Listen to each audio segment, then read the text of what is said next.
All right, wonderful people, welcome back to this wonderful channel where we bring you back-to-back updates and information as you dey hot. In case you have not joined our social media handle, what are you waiting for? Kindly go ahead and subscribe, like, comment, share, and also remember to on your notification button so that whenever our news drop, you go be the first. We'll collect them. Bamba.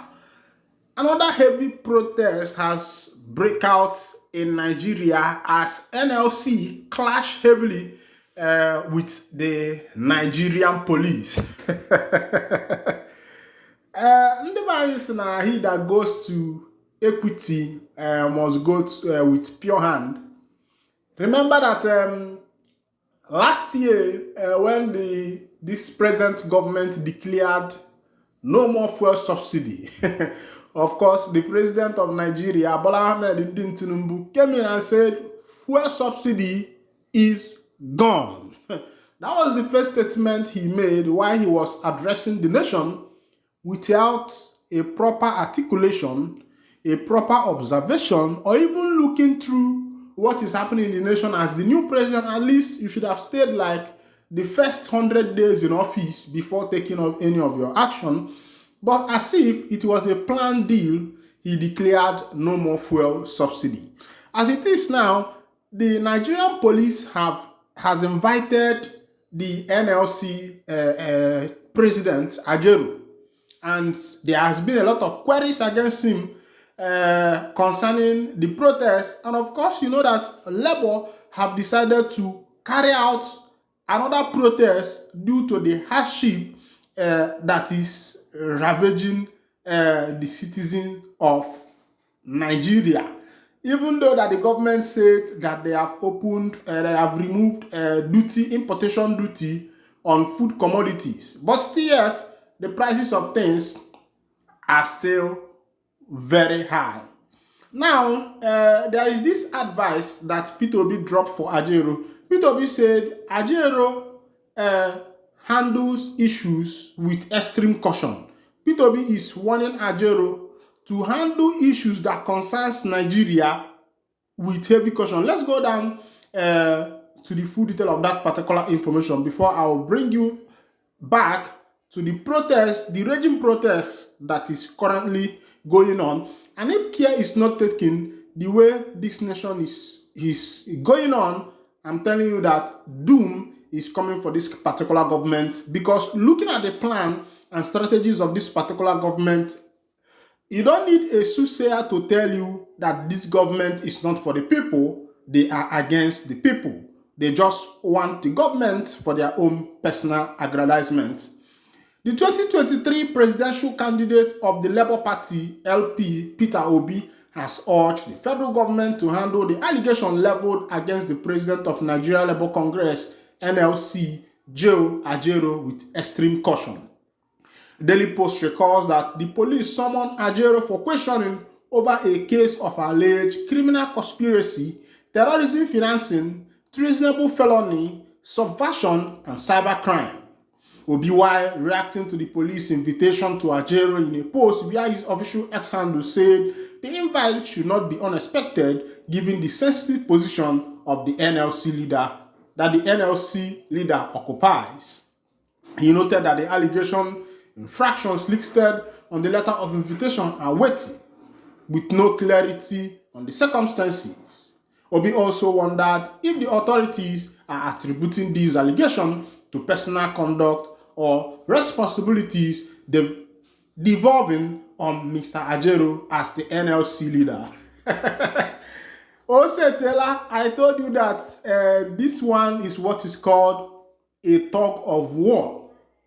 A tug of war where the government have decided that nobody else speaks because this present government is more like what is called an authoritarian government, because they make sure that whatever they say stands, and they make sure that nobody criticizes their opinion.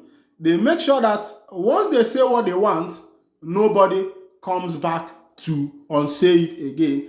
And this is one of the worst governments that this nation has had since the inception of democracy, since the amendment of the 1999 Constitution, and since the inception of democracy in this nation. I believe that this is one of the worst governments that this nation have ever had. You know, Shele, policeman others has been arrested for robbery. There is this saying of old age that says that a river does not pass through the forest without bringing down trees. And as it is, some suspect has been caught, and as the investigation continues, they find out that a policeman is involved in this particular robbery that is going on.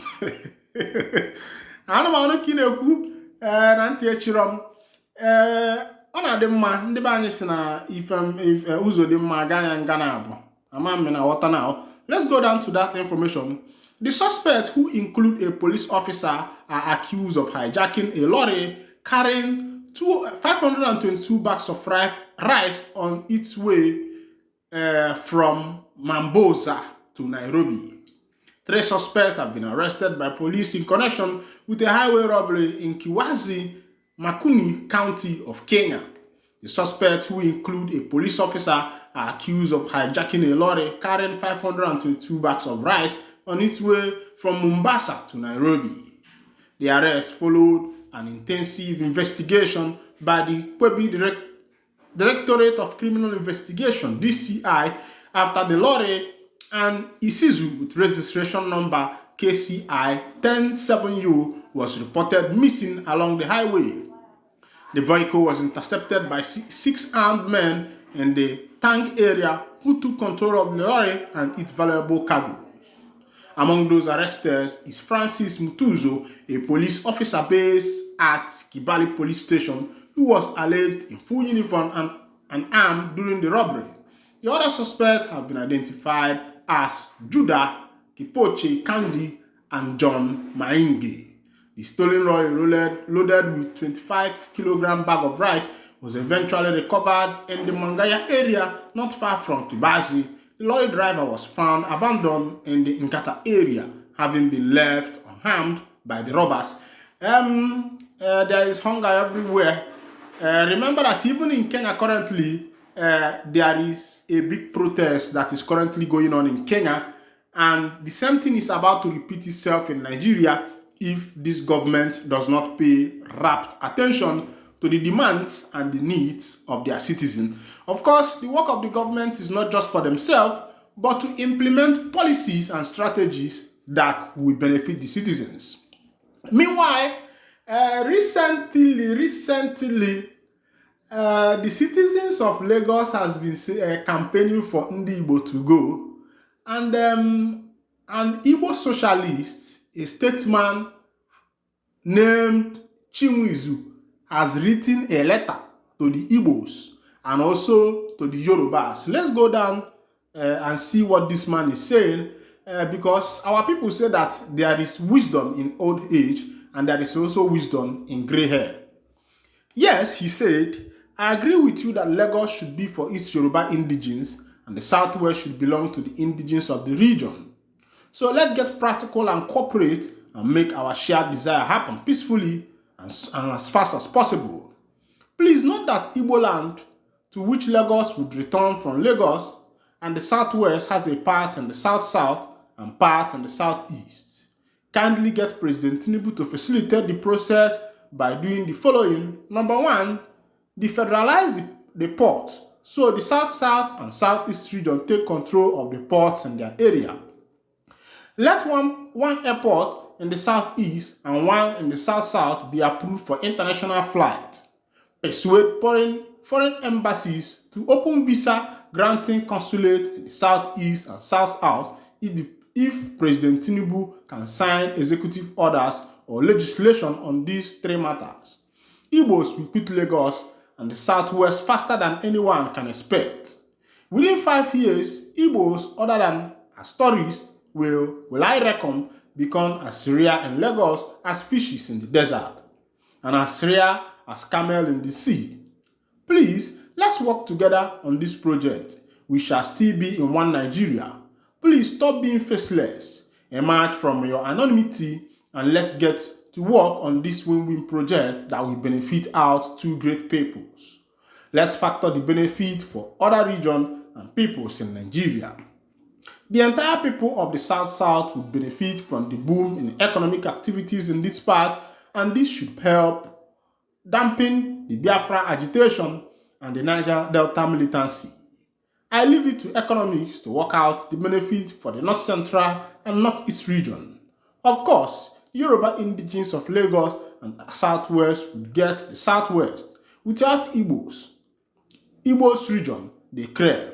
Let's get down to the task of appealing to the President Tinubu to facilitate this project. When I started, first of all, I told you that our people say that there is wisdom in old age. And if you look at what this wise man has said, it will give you the impression that the man knows what he's saying. How do I know? He said, let there be a visa consulate in the southeast. Let there be international airport and international port. And I think if all these things are made available in Alibo, let Nigeria, let it be a confederal state instead of federal state. With that, everybody will be on their own, and you see Igbo living.